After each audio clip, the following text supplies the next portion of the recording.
Welcome to a bonus Thursday night edition of Got Your Back, brought to you by DLR Vinyl Products. Nobody puts in wood windows or siding anymore. Why would you build a wood fence or a deck?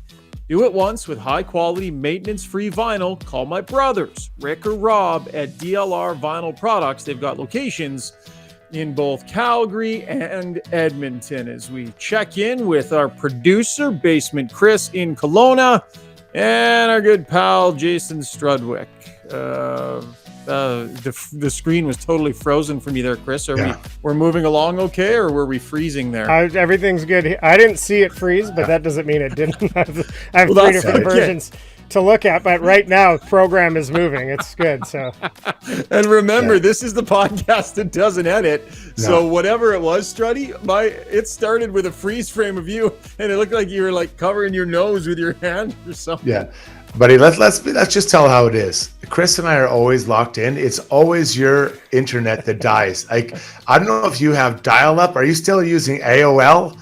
Are you in the middle of the country? Like, I've never seen anyone else's internet die more than yours, man. It's a joke. Like, quite frankly, Chris and I have a private group chat, and we're pissed. We're tired of it. We're catching up on family, right. And then we can hear from Ryan's computer. Dialing up, right? I had dial-up back in college. I remember I just sat in my room thinking, this is unbelievable, this technology. When the modem was dialing up. You guys remember that? Mm-hmm. Yeah, I feel like I'm living that now with you. So yeah, it's very fresh. So fresh. And I was living at home in those days, so that was the thing. Your parents picked up the phone and boop, there went your internet connection. You lost it. It's going to take me 5-10 minutes to get back to that game of backgammon. Yeah, there you go. When your picture was only halfway loaded down the screen and then suddenly it just shuts right off, Zuby. Yeah, I'm familiar with that. I bet you are. Hey, I think I might... I need to be a big enough man to apologize when an apology is necessary. Chris, I feel like I might owe you an apology. Yeah. I know you're sitting there stunned. You're both just like gobsmacked. Well, it was pointed out to me by more than one person. They're like, yeah, I love the podcast. It's great and everything. Why are you so mean to Chris? Yeah, I agree. You agree, Struddy? Have you noticed too? I've sent many emails to gyrb@gmail.com and they're anonymous names. It's actually GYBHR. You email HR to file a formal complaint. That's right. Thank you. Well, that goes right to you. Okay, so this is the thing. I've been trying to figure out a way to transition from the three of us chatting to just Struds and I doing the breakdown, brought to you by Park Mazda. So I don't know, my default mode, I guess I'm kind of overdoing it with the camaraderie thing. I'm like, okay, Chris, beat it. Right. I've said it to you like 4 or 5 times. And yesterday, someone who I really trust, a good friend and advisor, was like, I don't think you're doing it purposely, but I feel like you're being really mean to Chris. So, buddy, I'm so sorry, man. I got nothing but love for you. I think it's like an awkward transition. It is. Well, but it is. I don't know. That's how you would talk to me, and I know it's kind of like locker room talk. It's kind of, it's just like. But the thing that made me laugh, you told Drager and Duthie to beat it the other day too. So then I did occur to me. I was like, well, he tells them to beat it too. It's we're all in the same fraternity of sorts here. I thought you were going to apologize for the green backlighting you have going on behind you. Oh, you guys don't like that? That's what I thought the apology is going to be. What do you want to do? You know what? Whatever you guys want. What color do you want? I have the technology. This is a big budget show. My daughter has the same lights in her room.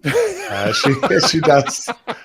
The LED where it's a sticker on the back and you push it on the wall. We have the same ones. Oh no, this is high end. I had this stuff specially installed. What color you guys want? You want to go purple?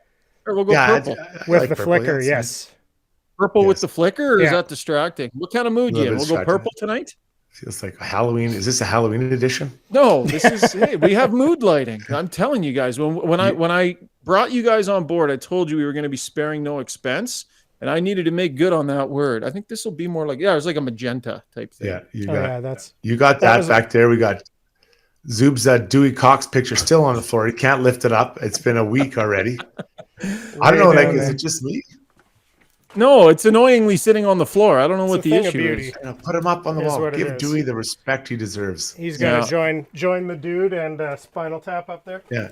He used to be there. He was for one day, and you have a keen eye for observations, because he was up for literally one day, one show. Not much else. Not much else.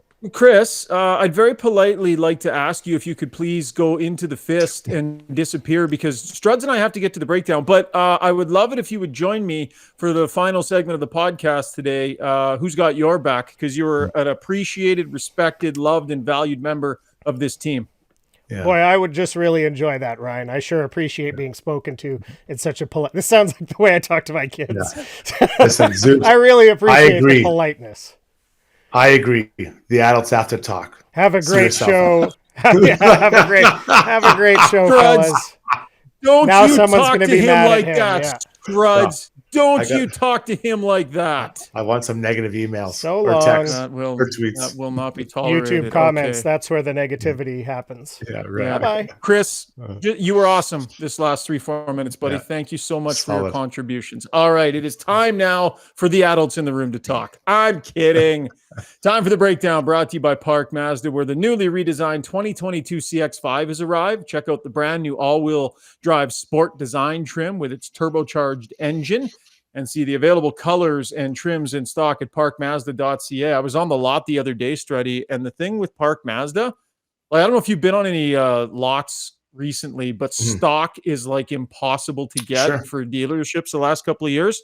But they do a really good job of keeping lots of inventory, in particular in the used lot. So if you're out there and you're looking for a vehicle, looking to swap things up, definitely give Mitch and the guys and girls a call down at Park Mazda, because they got lots in stock there. So let's get to the hockey game. Oilers looking for a bounce-back performance tonight against the Nashville Predators. And there was a period of about 7 or 8 minutes where it almost got away from them. But let's bury that. Let's start with the start of the game, Struds. And I thought they brought exactly what they needed to bring right from the puck dropping for the first time. Yeah, I love the way of phrasing that, because no game's going to go perfectly. It's rare you're going to play 60 minutes of perfect hockey.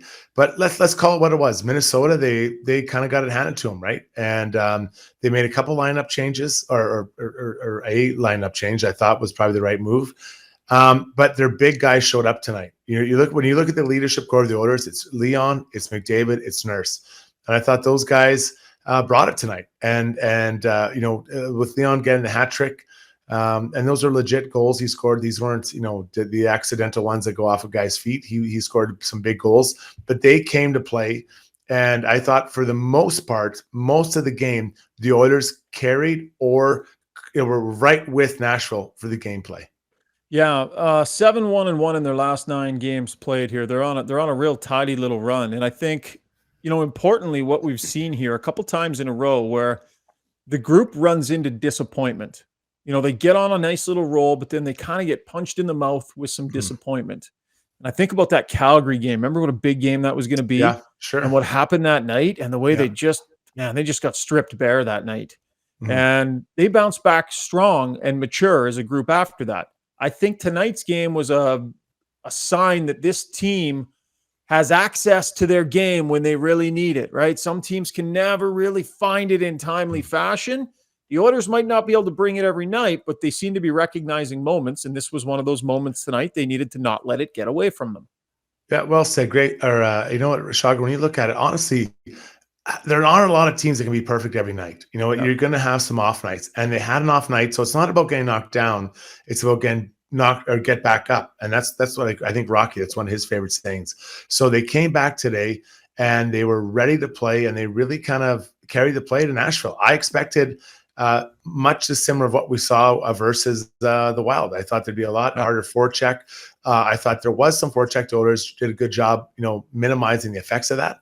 But they came back and they played a really solid game. And so you're going to play bad games. You're going to have, look at LA the night. They lose 9-3 to Colorado, right? Yeah. So, how do you come back? You park it, you learn what you need to, and you come back and play a disciplined, ready to go game. And your top guys lead you out the door, led by Leon and Connor. And let's not forget Mike Smith. Sorry, Mike Smith also was ready to go. Yeah, very good. I like the messaging from the head coach. He didn't shake a bunch of stuff up. He didn't send the message like, if you're going to say to your team, okay, tough loss, but we're better than that, let's move on and shed that one. You can't then turn around and shake all your lines up and create mayhem. He went right back to the formula that was working before. And I think that, listen, I was critical of Woodcroft last game because I thought he overhandled it. I thought he showed nice touch in this one by just subtle tweak on the blue line. He sensed Chris Russell was ready.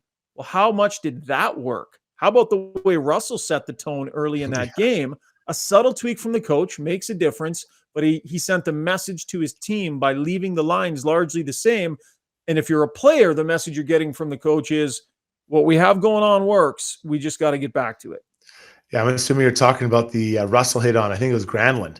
Yeah, it was a great hit. And Russell, I haven't seen a hit anyone like that in the whole time he's been at the Oilers. So he's excited. So you got to keep in mind, here's a guy who's been a veteran for a long time, or who's a veteran in NHL, been in NHL a long time. And for him, he wants to continue to contribute in some way. So they bring him in here. It looked like he and Kulak kind of split those minutes for the most part on that third pairing. Not exactly, but roughly. And they came out and he laid a big hit that set the tone. Nashville wants to be a physical team, and you get a guy who's not known for physicality coming out and laying out not an elite player, but a really good player for Nashville. I love the message it sends. He's excited. The rest of the bench would have been lifted by that hit from Russell for sure. Yeah, I agree. Let's get to Leon Draisaitl, and I can think of no more appropriate way as we go to our Average Joe's sound box. Average Joe's next to Home Depot on Baseline Road in Sherwood Park. I can think of nobody better to introduce Leon Draisaitl and his hat trick performance tonight than none other than young Ben Stelter. Yeah, Ben, love it. His dad posting that on Twitter tonight. Ben Stelter. Yes, we're still thinking about you and your family, Ben. Draisaitl with a hat trick, baby. You mentioned it. Those were legit goals. The one-timer and then two snipes from the high slot. You know what I really liked about the third goal? And I'm going to give some credit to Puljujarvi here because Puljujarvi was on the ice with them. Now, normally you want to be in front creating traffic, but if you go back and look at that goal, watch the way Puljujarvi gets out of the way.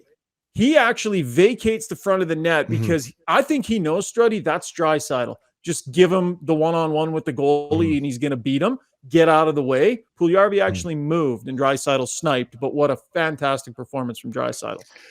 Efficient is the word I'd use. He didn't have a lot of shots, and sometimes you see guys with 7, 8, 9, 10, 11 shots, and I think he had 4 or 5 if I remember correctly. He didn't have many shots. No. So very efficient. The first power play goal, let's credit where, let's give it where it's due. Barry, a great job keeping that puck in. They should have cleared that though. That was a botched job on that clearing attempt. Hey, but you're right. It was, I thought it was actually a pretty good job to clear it, but didn't get up in the air, and Barry knocks it down to McDavid, up to Nuge, over to Leon, boom, goal. Like it was, get it back, retrieval in kind of a lame way, but then down to McDavid, up to Nuge, down to him, boom, and it was a wide open cage. So just efficient. The Oilers were very businesslike. They're very businesslike tonight. I like their road game approach. I hope they bring this same road game approach to the game Saturday against Vegas. We don't have to put a show on. We're going to be efficient in what we do. We're going to be organized. And, because at times maybe the Oilers play, I feel like they try to put a little bit different spin on the game at home, but they've found a way to be very efficient tonight. And they got to continue to be that way in all their games they play. It's about winning. And sometimes you're going to get a hat trick like they did from Leon, but four shot hat trick is a pretty good night. Yeah, it was a real sniping type of night from Leon Draisaitl, sitting at 54. It was asked after the game, can he get to 60? Yeah, I mean,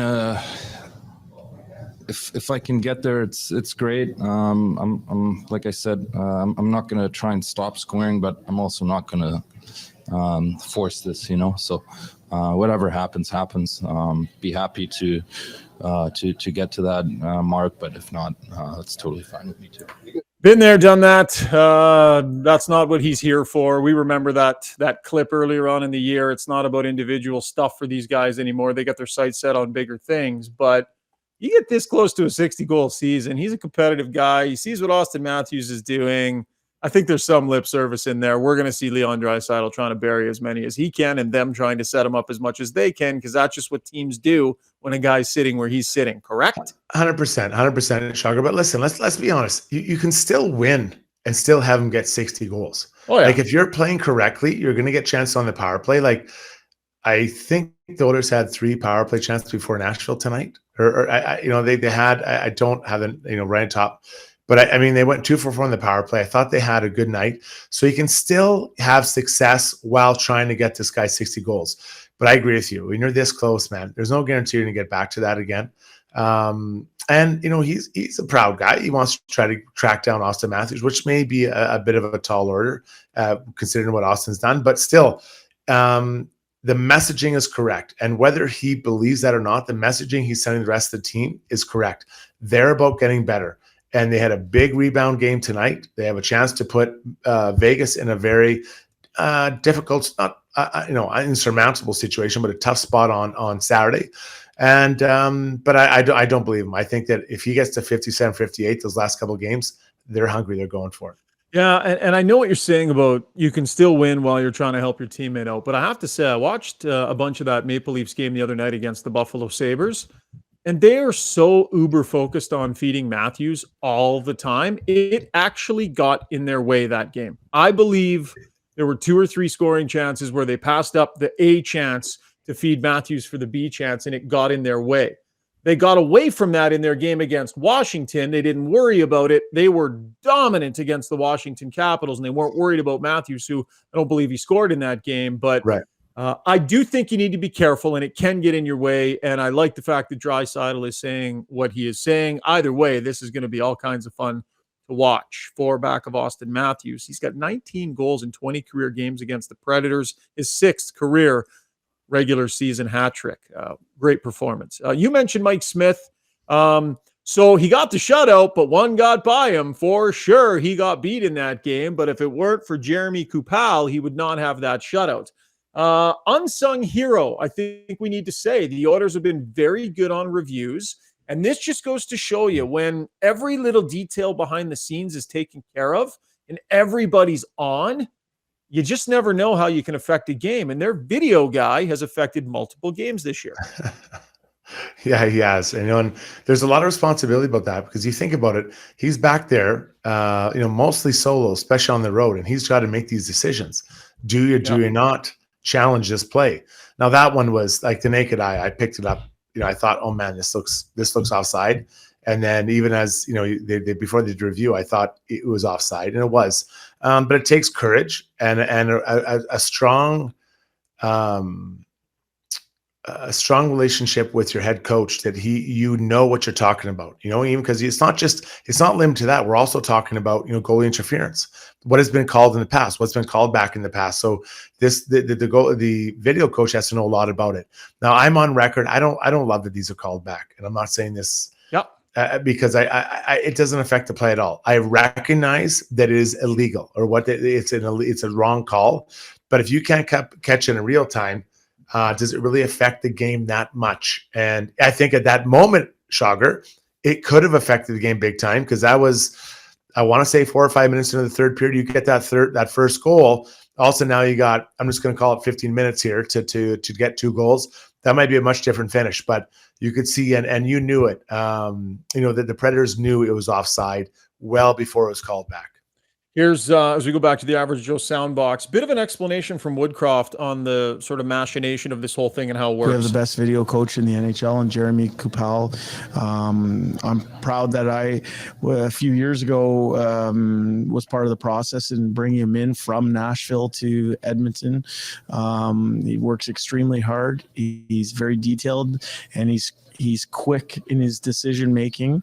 If there's something during a play that looks that is a little bit questionable, we mark it and make sure that he has it ready to go. And then the way it works is it gets communicated from him to the bench. Brian Wiseman's on the earpiece, and we discuss it quickly. We can also see it on the floor of the bench.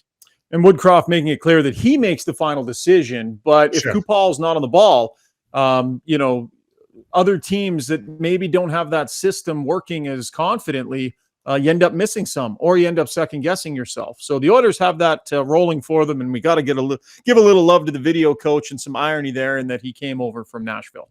Yeah, and I think Shagri, I bet there's times where the game's going on, and he'll see something and be like, "That was offside." So he'll call it offside way before the play's even over. So let's say like whoever Nashville comes in the Oilers zone, and he's like, "That was offside," and he'll just put it into Wiseman's ear. And then even nothing happens, they know they have there in the back pocket, right? Yeah. So that's preparation. So I love the way you laid it out, because the players get a lot of the love, right? Draisaitl scores a hat trick tonight. Smith has a shutout. Leon or McDavid 2 assists. But it's not just them; it's all the players. It's the coaches involved. It's the staff, the back end staff, the trainers, and all that. And even there's so many people involved in winning a team. And I think I love it when players give shout outs to those people, because it does make a difference. And I had a lot of great people I worked with, even the PR people, the travel guys. It's amazing. It makes it so much easier when everyone's involved. How much do we love our guy behind the scenes, hey? Here on Got Your Back, like Chris. So do we need to have some more Chris appreciation? Or?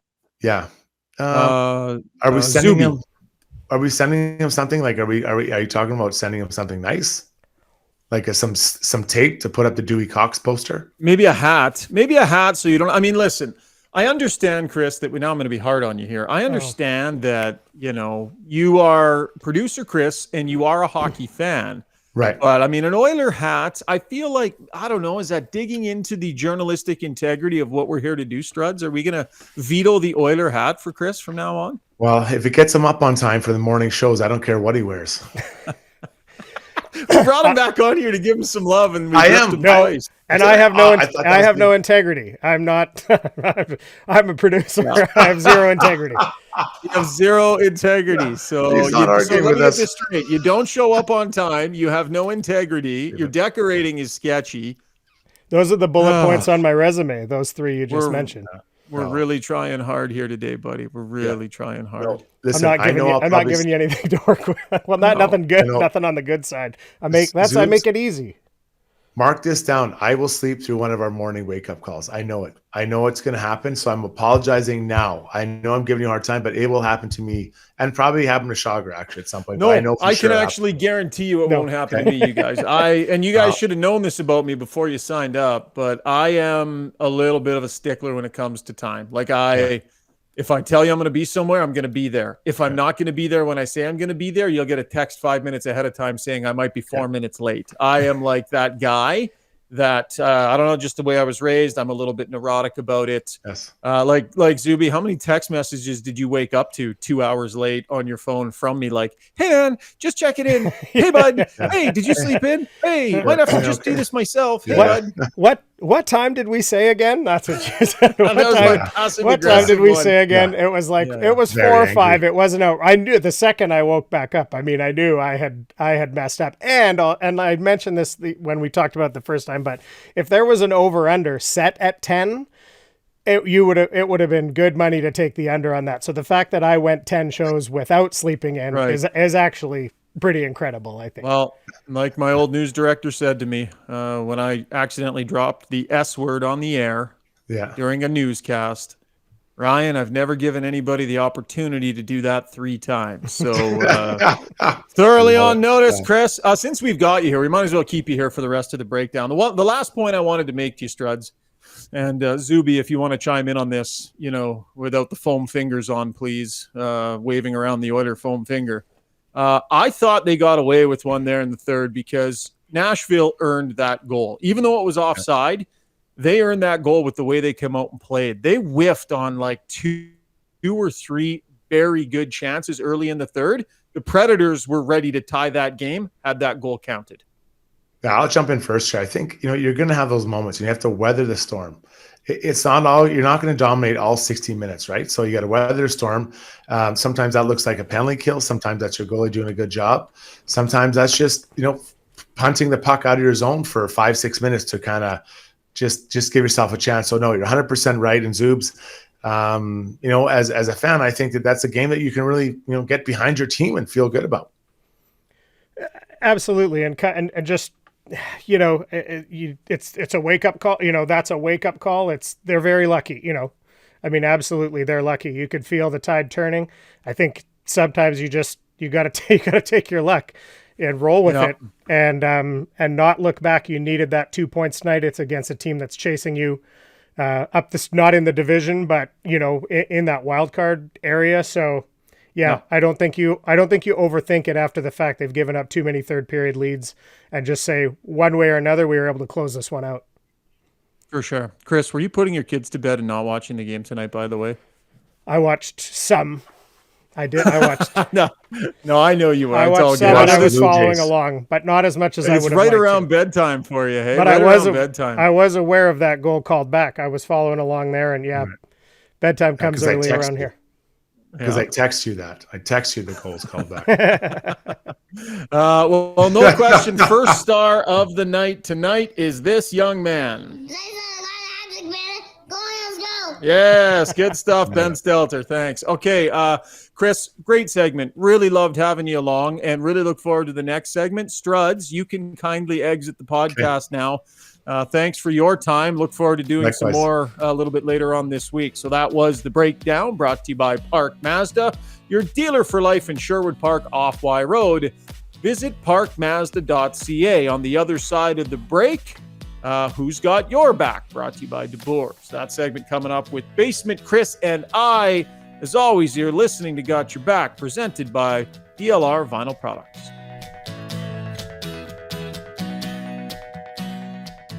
Now we're the politeness podcast. Yeah, it's kind of sickening. The good manners podcast. It's a little bit, it's nauseating. This is really hard for me. Yeah. Hey, Struddy, question for you. Have you ever tried putting in your own fence?